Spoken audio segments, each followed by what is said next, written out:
On May 6, 1536, a letter was composed inside the gloomy walls of the Tower of London. The author and the composer of this letter have been hotly debated for over 480 years. Some say the letter was written by Anne Boleyn, who was imprisoned in the tower at that time, awaiting her execution. Others say it could not have been written by Anne, but nobody really knows who actually put pen to paper to write the letter. When I found out about this document, I became so consumed with interest about it that I spent over a year doing research online in the British Library and studying original documents to see if I could find out as much as I could about it and to see if I could determine what the provenance of this original, really fragile piece of paper is, which is still today housed in the British Library, but it's not allowed to be handled or seen due to its really fragile state. It was in a fire that was a part of the early days of the British Library, and so its edges are burned and frayed, and it's ready to fall apart. However, excellent digitized images are available that can be studied. So how did this letter come to be? In the spring of 1536, Anne and Henry's marriage was clearly deteriorating. Everybody could see that. And it was after her second really tragic miscarriage.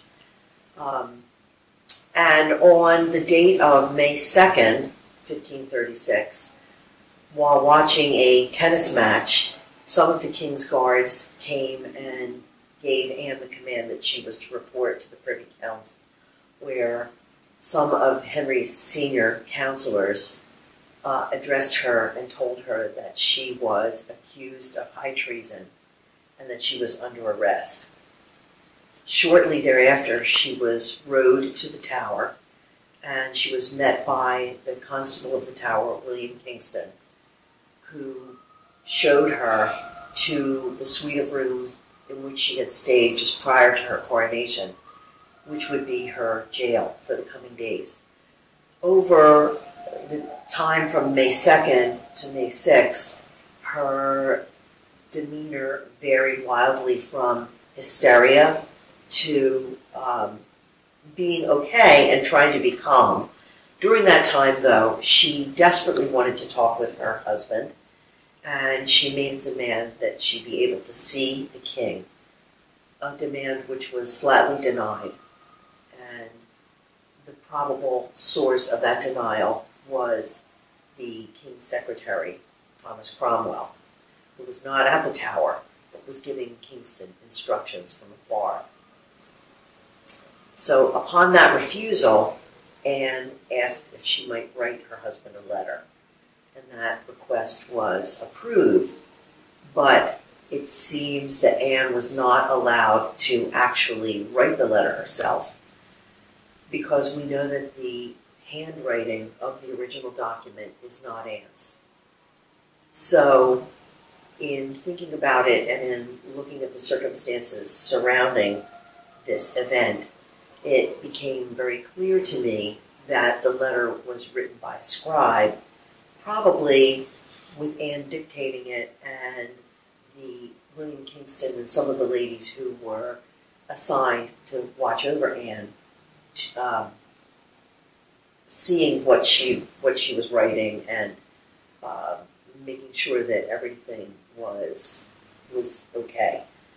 So a scribe who actually was the one who put pen to paper, and I believe that the scribe was very significant in the history of the time and the event, and I do describe that in the book.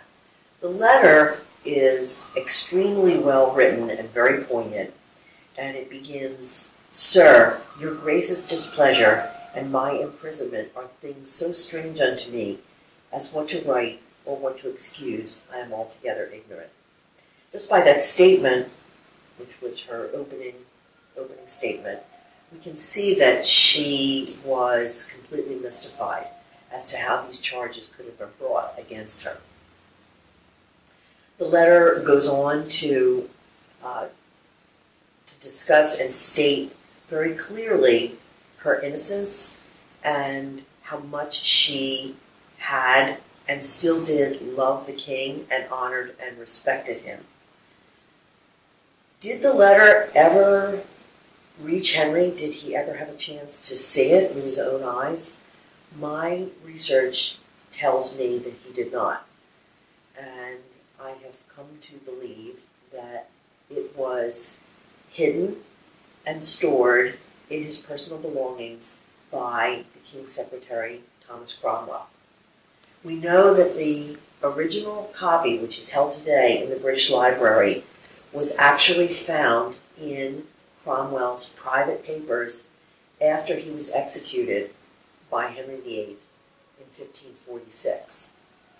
And again, I believe that an important historical figure was the one who searched Cromwell's papers as soon as he was executed and was able to salvage certain ones and save them for posterity before the King's Guards ransacked his offices and took the papers for themselves. What happened to the letter?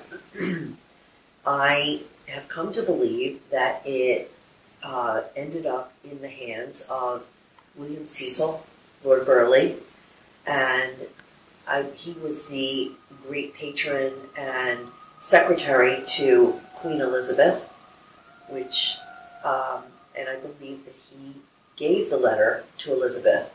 And that's so moving because we think about Elizabeth having her mother's last words to her father in her possession. But I do believe that she held the letter for the duration of her life.